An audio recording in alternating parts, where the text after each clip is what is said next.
दोस्तों नमस्कार। मैं राधेश्याम यादव और आप देख रहे हैं मेरा विद्रोही चैनल।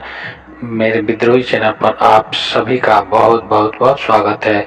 आप मेरे वीडियो को लाइक करें, मेरे चैनल को सब्सक्राइब करें और बेल आइकन दबाना न भूलें, जिससे जब भी नया वीडियो अपलोड करूं तो इसकी सूचना सबसे पहले आप तक पहुंचे। चलिए आज़ादी की लड़ाई में जिन देशभक्तों ने अपनी महत्वपूर्ण भूमिका निभाई थी, उनमें अधिकांश वे लोग थे जिन्होंने पश्चिम में जाकर के उच्च शिक्षा प्राप्त किया था और उस शिक्षा का उपयोग इस देश को आज़ाद कराने के लिए किया। देश की आज़ादी को उन्होंने अपना बेस बनाया, अपना केंद्र बिंदु बनाया, सिर्फ इसलिए ताकि इस देश का हर नागरिक आज़ादी की सांस ले सके, अपने अधिकारों के प्रति आवाज उठा सके और ये अधिकार जो हर मनुष्य को जन्म से मिलने चाहिए, जिसको पा लेना उसका जन्म सिद्ध अधिकार है। और उन्होंने एक सुंदर भारत का सपना देखा था जहां पर हर आदमी सुख संपन्नता हो और हमारा वतन, हमारा देश समृद्धशाली देश हो, जहां पर समाज का हर व्यक्ति, देश का हर नागरिक सुख और शांति से रह सके, आजादी से रह सके, अपने भावनाओं को व्यक्त कर सके। ऐसे सपने देखे थे हमारे देशभक्तों ने।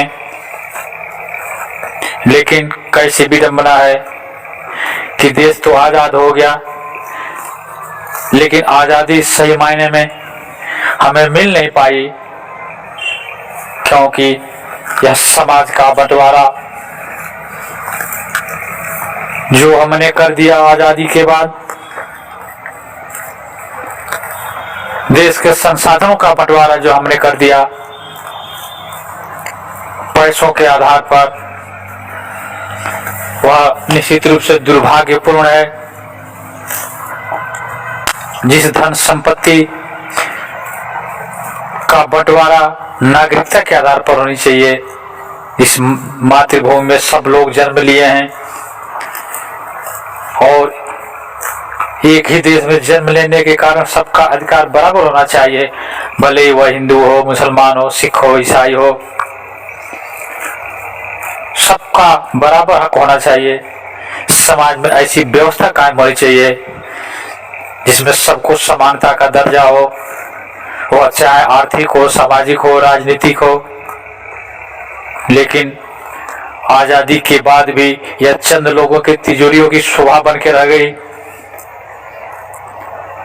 आज देश के अर्थव्यवस्था चंद लोगों के हाथों का खिलौना बन के रह गया है।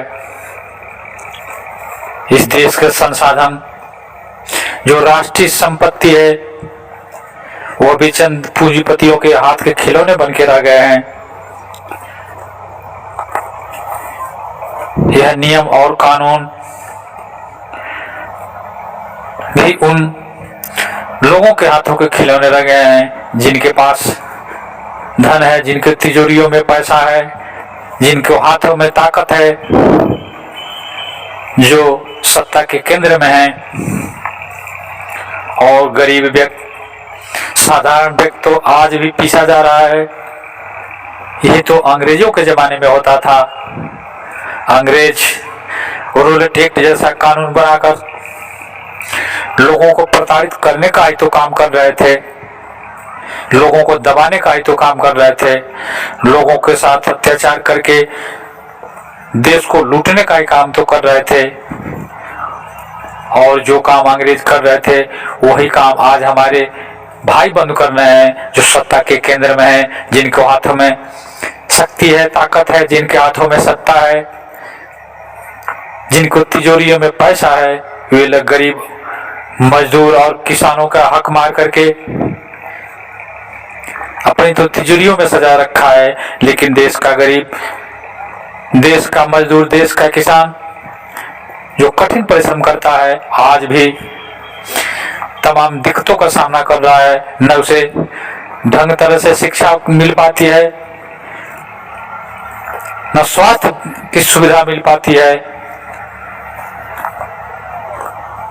और उनके सामने तमाम ऐसी समस्याएं हैं जिनकी तुलना अंग्रेजों से की जा सकती है, अंग्रेजों के काल से की जा सकती है। इसका एक ही कारण है, हमारी शिक्षा की प्रतिशत मात्रा तो बढ़ गई, लेकिन हम अपने आप को उतना जागरूक नहीं कर पाए। हमने अपने भीतर संघर्ष के भावना को जन्म नहीं दिया, हमने अपने स्वाभिमान को दबा दिया,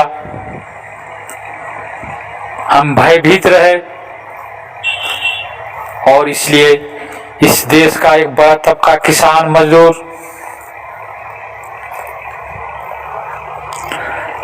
आम जनता जो गरीबी से जूझ रहा है, जो दिन रात कठिन परिश्रम करता है, लेकिन उसके हिस्से में अभावों के अतिरिक्त कुछ भी नहीं आता, और एक वह वर्ग है जो थोड़ी बहुत मेहनत करके इस देश के दौलत का एक बड़ा हिस्सा अपने तिजोरियों में कैद कर रखा है, अपने पास केंद्रित कर रखा है। इस देश का एक बड़ा तबका, इस देश का एक बड़ा समूह आज भी गरीबी, कुपोषण और भूखमरी का शिकार है। शिक्षा के नाम पर जहाँ एक तरफ सरकारी विद्यालय खोले गए हैं, वहीं दूसरी तरफ निजी विद्यालय भी खोले गए हैं, जिनमें दौलत वालों के बच्चे पढ़ते हैं। एक गरीब का बच्चा सरकारी विद्यालयों में पढ़ने के लिए बाध्य है, और सरकारी विद्यालयों में जो सुविधाएं दी जाती है, जो उनका पाठ्यक्रम निर्धारित किया गया है, यह किसी से छिपा नहीं है। फिर जब नौकरी की बात आती है, रोजगार की बात आती है, तो परीक्षा के जो विषय होते हैं, जो पेपर बनाए जाते हैं, वह एक जैसे बनाए जाते हैं। एक अमीर का लड़का जो बचपन से अच्छे स्कूल में पढ़ा, अच्छे अध्यापकों द्वारा पढ़ाया गया, अच्छे ट्यूटरों ने उसका मार्गदर्शन किया, अच्छा माहौल मिला, अच्छा घर मिला, अच्छे अध्यापक मिले, अच्छे विद्यालय मिले, और दूसरा गरीब का बच्चा जिसके पास साधन नहीं, रुपया नहीं, अच्छे विद्यालय में जा नहीं सकता, अच्छे टीचरों से पढ़ नहीं सकता, उसकी मानसिकता ठीक तरह से विकसित नहीं हो पाती। और जब नौकरी के लिए प्रश्न पत्र बनाए जाते हैं, तो दोनों को एक ही प्रश्न दिया जाता है। निश्चित रूप से आप अनुमान लगा सकते हैं कि इस परीक्षा में पास कौन होगा। एक वह गरीब का बच्चा जो सरकारी विद्यालय में पढ़ता है, जो रोटी, कपड़ा और मकान की समस्या से जूझता है, और दूसरा वह व्यक्ति जो बड़े बड़े स्कूलों में पढ़ा, बोर्डिंग में पढ़ा, यूनिवर्सिटियों में पढ़ा, उसके घर पे सारे संसाधन मौजूद है, जिसे अच्छे अच्छे अध्यापकों ने पढ़ाया, घर पे 5-5, 7-7 ट्यूटर लगे रहे, वह परीक्षा पास करेगा। या वह गरीब का बच्चा जो प्राइमरी स्कूल में सिर्फ कॉपी किताब के लिए तरसता रहा है। कैसी सामाजिक व्यवस्था है, कैसी आजादी है, या कैसी स्वतंत्रता हमको मिली है। इस प्रकार अमीर और गरीब होते जा रहे हैं। आज आवश्यकता है, और इस वीडियो के माध्यम से मैं अपनी बात सरकार तक पहुंचाना चाहता हूं कि इन समस्याओं को ध्यान में रखते हुए गरीब और अमीर दोनों के बच्चों के एक तरह की शिक्षा की व्यवस्था की जाए, और यह सारी व्यवस्था सरकारी खर्चे पर होनी चाहिए, क्योंकि शिक्षा, स्वास्थ्य यह सरकारी समस्या है। सरकार की जिम्मेदारी है कि हम अपने देश के हर नागरिक को एक शिक्षा की व्यवस्था करें, और यह व्यवस्था भी मुफ्त होनी चाहिए। इसका सारा खर्च सरकार द्वारा उठाया जाना चाहिए।